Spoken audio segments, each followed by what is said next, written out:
এখন এই কাদিয়ানীরা মুসলিম এই সিদ্ধান্ত দেওয়ার জন্য আল্লাহ আরশ থেকে নেমে আসবেন না নতুন করে জিবরিল আমিন পাঠাবেন? এতটুকু জ্ঞান যদি আপনার না থাকে, মুসলিম দেশের প্রধানমন্ত্রীর চেয়ারে বসবার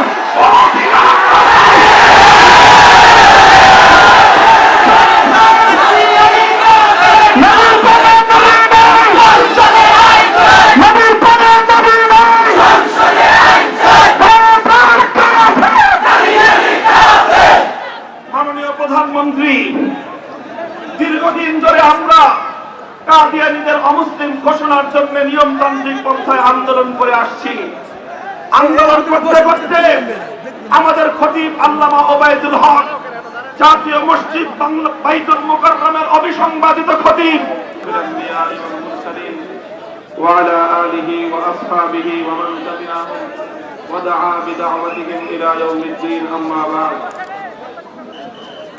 আন্তর্জাতিক মজলিসে তাহাফুজে খতমে নবুয়ত বাংলাদেশ ব্রাহ্মণবাড়িয়া শাখার উদ্যোগে আয়োজিত আজকের এই আজিমুল শান খতমে নবুয়ত মহাসম্মেলনে উপস্থিত বাংলার তৌহিদি জনতার সিপাহসালার শাইখুল হাদিস আল্লামা জুনায়েদ বাবু নগরী, অন্যান্য হযরত উলামায়ে কেরাম, ব্রাহ্মণবাড়িয়ার সর্বস্তরের তৌহিদি জনতা, আমাদের বক্তব্য দীর্ঘ নয়। কাদিয়ানীরা কাফের এবং অমুসলিম এটি নতুন করে আলোচনার কোনো বিষয় নয়, বিতর্কের তো প্রশ্নই আসে না। বহু পূর্বেই উম্মতে মুসলিমার ঐক্যবদ্ধ platform organisation of Islamic countries OIC সর্বসম্মতিক্রমে কাদিয়ানীদেরকে অমুসলিম ঘোষণা করেছে এবং তাদের অমুসলিম হওয়ার বিষয়টিতে পূর্ণ উম্মতে মুসলিমা ঐক্যমত্য পোষণ করেছে। কাদিয়ানীরা কেন মুসলিম? আল্লাহ পাকের কোরআনের অসংখ্য আয়াত, আল্লাহর পয়গম্বরের অসংখ্য হাদিসের দ্বারা সুপ্রমাণিত। আলেম সমাজ পৃথিবীর যে কোনো জায়গায় কাদিয়ানীদেরকে দায়িত্বহীনভাবে অমুসলিম প্রমাণ করতে প্রস্তুত রয়েছে। ইতিপূর্বে এমন বহু চ্যালেঞ্জ গ্রহণ করা হয়েছে। প্রশ্ন অন্য জায়গায়।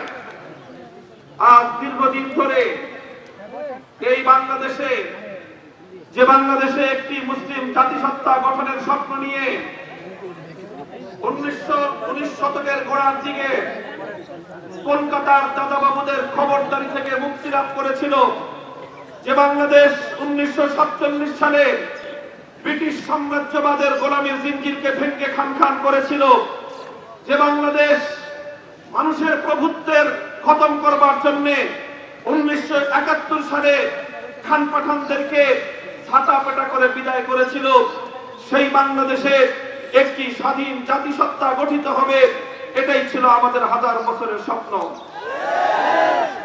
বাংলাদেশ স্বাধীন হওয়ার পর যখন ওআইসি গঠিত হয়, বাংলাদেশ সে ওআইসিতে অংশগ্রহণ করবে কিনা, স্বাধীন বাংলাদেশের প্রধানমন্ত্রী বঙ্গবন্ধু শেখ মুজিবুর রহমানের উপর অমুসলিম দেশগুলোর পক্ষ থেকে, আবারও বলছি, বাংলাদেশের উপর যারা আজও খবরদারি করতে চায় তাদের পক্ষ থেকে অনেক চাপ ছিল, নতুন স্বাধীনতা লাভকারী বাংলাদেশ যেন ওআইসির অন্তর্ভুক্ত হতে না পারে। কিন্তু সেদিন বাংলাদেশের মুসলমানদের প্রতিনিধিত্ব করে ওআইসিতে অন্তর্ভুক্ত হয়ে বঙ্গবন্ধু বাংলাদেশের পরিচয় নির্ধারণ করে দিয়েছেন। বাংলাদেশ একটি মুসলিম দেশ, আর মুসলিম দেশ হিসেবে ওআইসির অন্তর্ভুক্ত হয়েছিল। এই বিষয়গুলি পরিষ্কার। সেই বঙ্গবন্ধুর যোগদান করা, তার প্রতিষ্ঠিত এবং প্রতিষ্ঠার ভূমিকা রাখা, সে ওআইসি ঐক্যবদ্ধভাবে যখন কাদিয়ানীদেরকে অমুসলিম ঘোষণা করে, এরপরে বঙ্গবন্ধুর উত্তরাধিকারী যারা রাজনীতি করছেন তারা এই বিষয়ে দ্বিমত পোষণ করার, এই বিষয়ে কোনো সংশয় প্রকাশ করবার কোনো অধিকার আপনাদের থাকতে পারে না। কাদিয়ানীদের অমুসলিম হওয়ার বিষয় নিয়ে আসলে কোনো প্রশ্ন নেই। প্রশ্ন হলো যেটি আমাদের মাননীয় প্রধানমন্ত্রী বারবার যে বিষয়টি উত্থাপন করছেন, ইতিপূর্বেও বলেছেন, অতি সম্প্রতিও তিনি জাতীয় সংসদে দাঁড়িয়ে তার বক্তব্যে বলেছেন, কে মুসলিম কে অমুসলিম সেটি নির্ধারণ করবেন একমাত্র আল্লাহ। কে মুসলিম কে অমুসলিম এটি চূড়ান্ত বিচারের দিন বিচার করবার তার দায়িত্ব আল্লাহ। মানুষ হিসেবে আমরা কাউকে মুসলিম বা অমুসলিম নাকি ঘোষণা করতে পারি না। এটি আমাদের প্রধানমন্ত্রীর বক্তব্য। বড় দুঃখ এবং পরিতাপ নিয়ে বলতে হয়, মাননীয় প্রধানমন্ত্রীকে পরামর্শ দিতে হয় ধর্মীয় বিষয়ে যে কোনো বক্তব্য রাখবার জন্য একজন আস্থাবান আপনার উপদেষ্টা নিয়োগ করা প্রয়োজন। যেখানে গোটা দুনিয়ার মুসলমানরা জানে যে শুধুমাত্র কে মুসলিম অমুসলিম সেটি শুধুমাত্র চূড়ান্ত বিচারের বিষয় নয়, এই পৃথিবীতেও মুসলমানদের জন্য সেটি সিদ্ধান্ত গ্রহণ করা জরুরি বিষয়। কেন জরুরি বিষয়? ছোট্ট দৃষ্টান্ত দিয়ে বলি।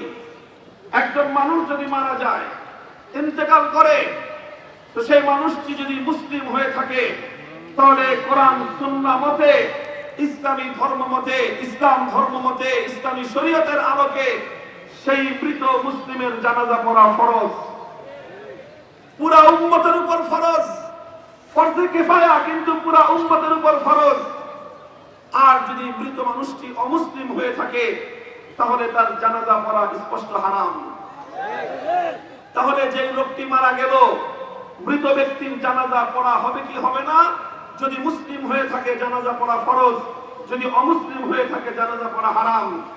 এখন যে লোকটি মারা গেল সে যদি কাদিয়ানী ধর্মমতের হয়, মুসলমানরা যদি তার জানাজা পড়ে হারাম হবে।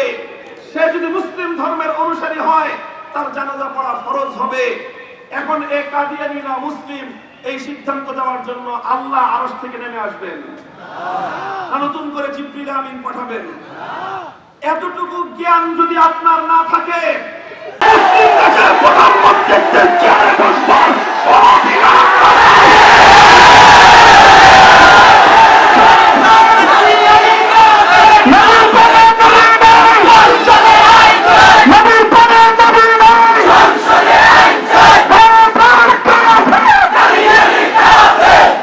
মাননীয় প্রধানমন্ত্রী, দীর্ঘদিন ধরে আমরা কাদিয়ানীদের অমুসলিম ঘোষণার জন্য নিয়মতান্ত্রিক পন্থায় আন্দোলন করে আসছি।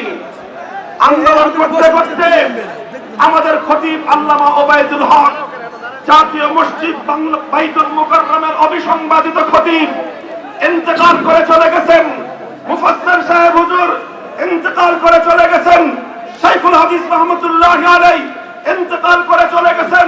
মুফতি আমিনী রাহমাতুল্লাহি আলাইহি ইন্তেকাল করে চলে গেছেন। এখন আল্লামা আহমদ শফি, আল্লামা জুনায়েদ বাবুনগরী ময়দানে অবতীর্ণ হয়েছেন। এবার আর আমরা ইঁদুর বিড়াল খেলতে চাই না,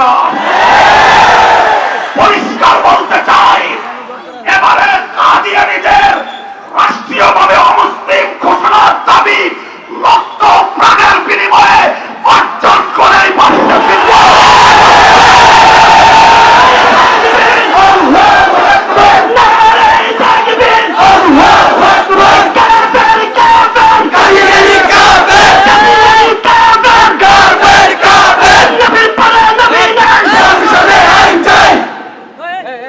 মনে রাখবেন 1970 সালে বাংলার মাটিকে, বাংলার এই জনপদকে রাষ্ট্রীয়ভাবে ভৌগোলিকভাবে স্বাধীন করবার জন্য যেভাবে বঙ্গবন্ধু স্বাধীনতার ঘোষণা দিয়েছিলেন আর গোটা দেশ অচল করে দেওয়া হয়েছিল, এবার বাংলার মাটিকে ধর্মীয়ভাবে মুক্ত স্বাধীন করবার জন্য আরেকটি নতুন মুক্তিযুদ্ধ হবে।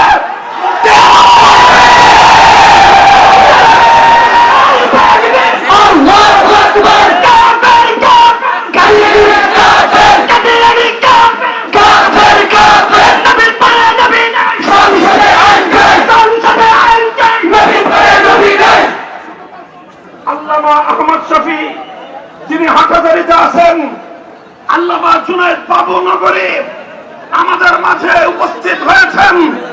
আমরা বলতে চাই, আগামী দিনে যদি মুরব্বীরা তাদের স্বাস্থ্যগত কারণে অথবা অন্য কোনো কারণে আমাদের মাঝে উপস্থিত হতে নাও পারেন, আমরা শাহাদাতের রক্তের মাধ্যমে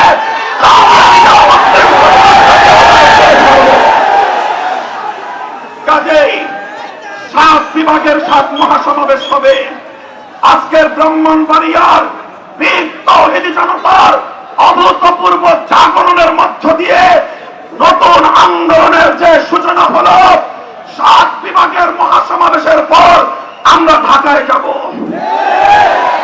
আমরা ধৈর্যের শেষ মুহূর্ত পর্যন্ত, পাক বঙ্গানা পর্যন্ত ধৈর্য ধারণ করবার চেষ্টা করব। যদি রাষ্ট্র এবং সরকার এদেশের মানুষের ধর্মীয় সেন্টিমেন্ট বুঝতে ব্যর্থ হয়, তাহলে আমরা আবার শাপলা চত্বর রক্তে রঞ্জিত করব।